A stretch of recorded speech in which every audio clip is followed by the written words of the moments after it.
है, और अगर उसने कहीं कोई दुस्साहस किया तो फिर वहीं पे राम नाम सत्य है यह भी तय हो जाता है। बहनों और भाइयों, सरकार चलाने के लिए जज्बा चाहिए, सरकार चलाने के लिए दिल भी चाहिए और दिमाग भी चाहिए। सत्ता वरासत में मिल सकती है, बुद्धि वरासत में नहीं मिलती है। दिमाग भी विरासत में नहीं मिलता है। ये जो लोग सत्ता को अपनी पपौती मानते थे, वे लोग आज समझने लग गए हैं अब उत्तर प्रदेश में कभी उनको वापस नहीं आना है, इसलिए षड्यंत्र करने का प्रयास कर रहे हैं, अराजकता पैदा करने का प्रयास कर रहे हैं। उनका विकास से कोई लेना देना नहीं, उनका रोजगार से कोई लेना देना नहीं, उनका अन्नदाता किसानों से कोई लेना देना नहीं। बेटी की सुरक्षा हो, इससे उनका दूर दूर का कोई रिश्ता नहीं। उनको व्यापारी का सम्मान हो, इससे भी कोई दूर दूर तक रिश्ता नहीं।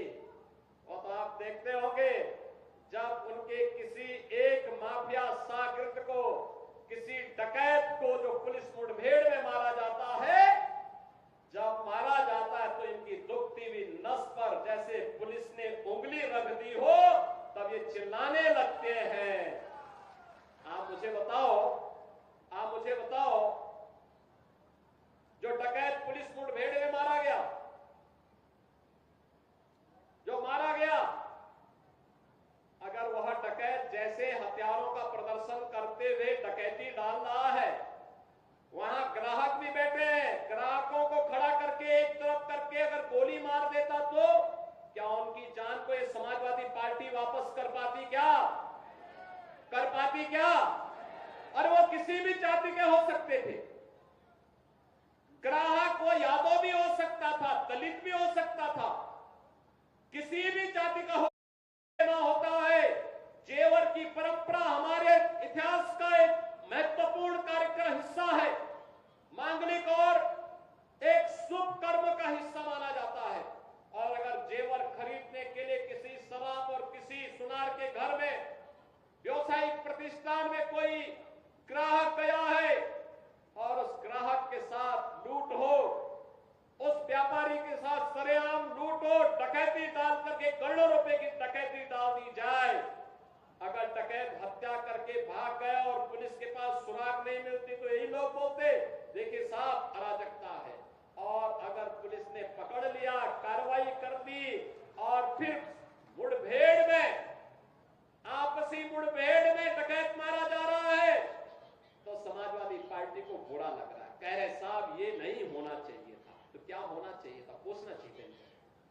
थोड़ा पूछिए इन लोगों से क्या होना चाहिए था। क्या एक निषाद बेटी के साथ जो इन्होंने अयोध्या में, क्या समाजवादी पार्टी के नेता ने, क्या ये ठीक था? क्या एक निषाद बेटी की इज्जत के साथ खिलवाड़ समाजवादी पार्टी के लोग करते हैं? हमारा मंत्री डॉक्टर संजय निषाद वहां जाकर के उस बेटी की हालत देख करके रो पड़ा था और कह रहा था ये है निषादों के साथ समाजवादी पार्टी का कृत्य। लेकिन ये बेशरम लोग हैं, तब भी उस अपराधी के खिलाफ कार्रवाई हो, इसके लिए समाजवादी पार्टी तैयार नहीं थी। उनके लोग तब भी बचाव कर रहे थे, कह रहे थे कि नहीं नहीं ये तो निर्दोष है। अरे निर्दोष क्या है? सब कुछ तो उसका प्रमाणित हो चुका है और उसके बाद भी निर्दोष बोलते हैं उसको। कन्नौज में जो किया इनके नेताओं ने एक नाबालिग बेटी के साथ, और उसके बाद भी उसका बचाव कर रहे हैं, उसके बाद भी उसका बचाव कर रहे हैं। क्या ये सही था क्या जो कन्नौज में इनके नेता कर रहे थे? क्या ये सच सही था क्या? आज तो प्रमाणित हो चुका है कि इनके कृत्य क्या है। बहनों और भाइयों, यही समाजवादी पार्टी की वास्तविक पहचान है। क्योंकि ये लोग जब से सत्ता में आए थे लगातार यही काम करते थे, व्यापारियों को लूटते थे, बेटियों की इज्जत के साथ खिलवाड़ करते थे, गरीबों की जमीनों पर कब्जा करते थे, नाम पर गरीबों की जमीनों को कब्जा करते थे। याद करिए, जब मार्च 17 में सरकार बनी थी और सरकार बनते ही मैंने कहा था अगर किसी भूमाफिया ने किसी गरीब की, किसी व्यापारी की, किसी सरकारी जमीन पर कब्जा कर रखा है तो 24 घंटे के अंदर खाली कर ले। और मैं फिर कहूंगा कि अगर किसी माफिया ने किसी गरीब की, किसी किसान की, किसी अन्नदाता किसान की, किसी व्यापारी की जमीन पर कब्जा किया है, वे कृपया एक बार खाली कर ले। अगर खाली नहीं किया तो जो उसकी भी होगी उसको भी हम जब्त करके गरीब में बंटवाने का काम कर देंगे। मैं फिर कहूंगा, ये माफियागिरी किसी भी स्थिति में नहीं चलने दी जाएगी। कानून का राज हो, सबको सुरक्षा मिलेगी, सबको योजनाओं का लाभ मिलेगा। लेकिन अगर कोई कानून को ठेगा दिखाने का काम करेगा तो उसका काम तमाम करने का काम भी सरकार करेगी और इसके लिए किसी भी हद तक जाकर के उसके दुस्साहस का जवाब देगी। और आज बहनों और भाइयों, यही कहने के लिए मैं आज आपके पास आया हूं। मैं इसीलिए आपके पास आया हूं। ये लोग जाति के नाम पर आपको भिड़ाने का काम करेंगे, आपस में लड़ाने का काम करेंगे। ये लोग अराजकता पैदा करवाने के लिए, आपके पर्व और त्योहारों में विघ्न और बाधा डलवाने के लिए, बेटी की सुरक्षा को सेंध लगाने के लिए, व्यापारी की सुरक्षा में सेंध लगाने के लिए, अन्नदाता किसानों को शोषण करने के लिए ये लोग इसी प्रकार से फिर से जाति के नाम पर लड़ाने का काम करेंगे। क्योंकि इनका पूरा इतिहास ही षड्यंत्रों का है, षड्यंत्रों का है। पेशेवर अपराधी और माफियाओं को अपना शागिर्द बनाते हैं, जमीनों पर कब्जा करते हैं। विकास से इनका कोई लेना देना नहीं, लोक कल्याण से कोई लेना देना नहीं। गरीबों को मिलने वाली योजनाओं का लाभ एक गरीब को बिना भेदभाव के मिले, इससे भी इनका कोई लेना देना नहीं।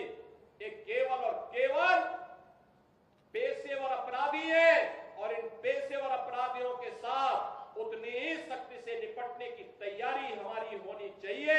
और उसी के लिए आज मैं आपके पास आया हूं, आपसे कहने के लिए कि बहनों और भाइयों, इस समय जब हम सबको एकजुट होकर के विकास की इस प्रक्रिया का हिस्सा बनना चाहिए। विकास की प्रक्रिया से ही हमारा वर्तमान और भविष्य सुरक्षित रहने वाला है। प्रधानमंत्री मोदी जी ने आजादी के अमृत महोत्सव वर्ष में यही संकल्प पूरे भारतवासियों को दिलाया है। संकल्प यही दिलाया कि देश, हम आज जब अपनी आजादी के 75 वर्ष पूरे किए हैं, तब मोदी जी ने यही बात कही थी कि हर भारतीय नागरिक का दायित्व बनता है हम 25 वर्ष की एक व्यापक कार्य योजना को लेकर के आगे बढ़े। ये 25 वर्ष की कार्य योजना वो होनी चाहिए हमारी, जिस कार्य योजना के अंतर्गत 2047 में जब ये देश अपनी आजादी के 100 वर्ष पूरा करेगा, तब हमें कैसा भारत चाहिए। तब बहनों और भाइयों, एक ऐसा भारत हो जो विकसित भारत हो, एक ऐसा भारत हो जो आत्मनिर्भर भारत हो, एक ऐसा भारत हो जो दुनिया को नेतृत्व प्रदान करने वाला भारत हो। दुनिया इसका पिछलग्गू बने,